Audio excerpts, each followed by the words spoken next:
Hey guys, I'm Dr. Aaron Horschig, and today we're going to talk about how to fix patellar tendonitis. Get up and get down, get up and get down. Now here's the deal, you've been experiencing pain around your patellar tendon. Is it truly tendinopathy? The first thing we need to know is that true patellar tendonitis or tendinopathy will be painful right at the tip of where the patella and tendon meet, or at the tip of where the tendon meets the tibia. Usually it's not going to be painful right in the center unless you've hit your tendon on something. So that's number one, yes or no, do you have true tendinopathy? The second thing is it load-related pain? If you perform a bodyweight squat, how much pain is there? Let's say it's a 1 out of 10 pain. But you do multiple tuck jumps, now all of a sudden, that's a 7 out of 10 pain. 7's obviously much worse. That's showing it's load-related pain. You see, your tendons speak the language of load.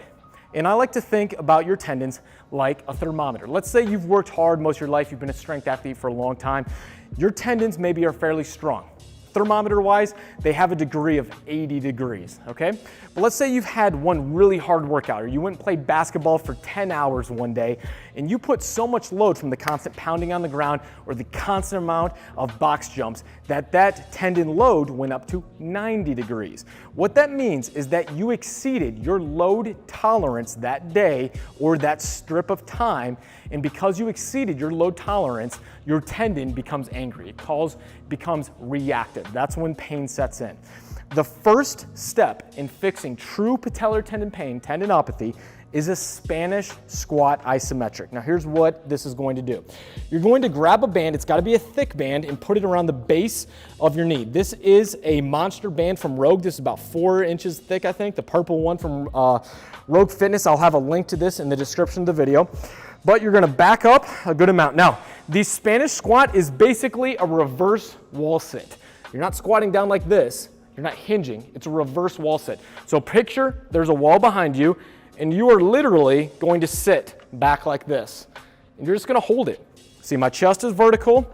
Research has shown that true tendinopathy, pain can be greatly decreased, and you can regain some of the activation of your quad muscles by doing 5 sets of 45 seconds. Now, in order for this to truly happen, this needs to be very difficult. And I promise you, holding this for 45 seconds, my quads are burning like crazy. In order for an isometric to decrease pain and improve what is called cortical inhibition, basically the pain decreases how active your muscles can become thereafter, so improve your performance, regain your muscle contraction ability, it needs to be a very heavy isometric, upwards of 70 to 80% of max voluntary contraction. What that means is that your simple wall sit, for most people, most athletes, this is too easy. If you can sit here for a minute, 2 minutes, it's way too easy. It's not going to have the benefits that we're looking for with true tendon pain. Even a single leg wall sit for most athletes is too easy. So it needs to be a very heavy isometric in order to do 2 things, like I said, decrease pain thereafter and improve your ability to regain muscle strength. That is what an isometric does.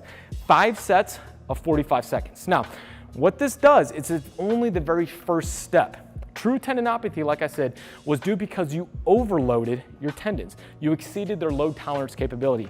An isometric only decreases pain and cortical inhibition, allowing you to regain some of that strength. But it doesn't address load on your tendons because that's a very low load movement. From there, what we need to do is modify your training, decrease a little bit of stress in the short term. Remember, we don't want to completely stop training, because all you're doing, if you just take 2 weeks off, is you're slowly lowering your thermometer back down. Your current load tolerance was 80. You exceeded it by going to 90. If you just take time off, it's slowly going back down to 70 or so. So that the next time that you do a normal workout, that's your body's used to being able to tolerate 80, you're just going to exceed it again. The problem's going to continue to be a cycle. So what you need to do is trying to do some strength exercises that puts a load on your tendon but doesn't continue the pain cycle. So what that means is that we want to do heavy, slow resistance training. Now the Bulgarian split squat, like I've demonstrated before, is a great exercise for this. You're going to load your tendons, but because we're going very slow, 3 seconds down, 3 seconds back up, it's going to allow your body to improve load tolerance at that tendon without making it angry. Your tendons are like springs. So the faster you use them and the more power you put into them, the more load that's gonna be placed on them. That's why a big box jump where I'm coming up, pop, because I just landed and used them as springs, I was placing a ton of load on my tendons. So early on, that's gonna be pretty painful.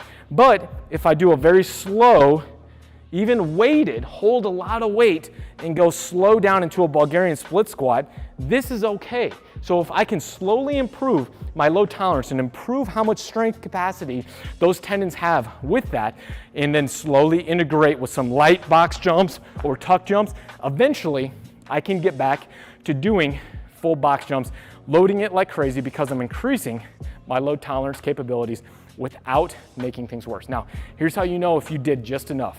Let's say during your training, 5 for 45 seconds on the Spanish squat. You come over, maybe you do 3 sets of 15, slow tempo down and back up Bulgarian split squats. You see how you feel. The next day, 24 hours later, do something that originally was painful. Do some tuck jumps. Is it better, worse than the day before? If it's a little bit better, you just did enough the day before in your rehab to improve your load tolerance without making things worse. If it's worse, you did too much. You need to scroll back on how much load you're placing on your tendons. Do less weight on the Bulgarian split squats, do a little bit less weight and amount of volume total. So things like that can be very helpful.